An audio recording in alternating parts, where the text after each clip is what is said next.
This is the Lone Crater YouTube. We hope this video helps. In this video, I will show how to change a Nissan Maxima headlight bulb. Start by parking on level ground and opening the hood. Remove the battery cover or airbox if needed for access.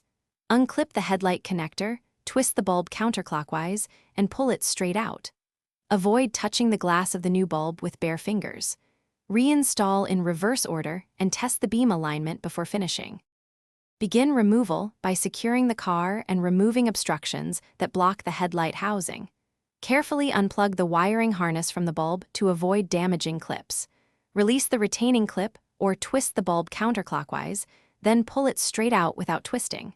Inspect the connector for corrosion and clean if necessary. Keep track of screws and small parts to streamline reassembly and prevent misplacement.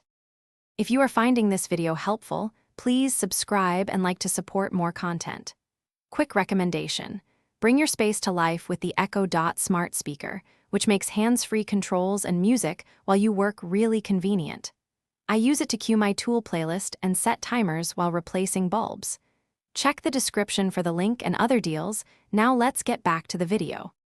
Install the replacement bulb by aligning tabs and seating it fully in the housing. Secure the retaining clip or twist collar so the bulb cannot move. Reconnect the wiring harness and temporarily reconnect the battery if it was removed. Turn on the headlights to check both low and high beams and confirm correct aim. Reinstall any removed components and close the hood when everything functions properly and feels secure. Thanks for watching. Consider subscribing if we helped you.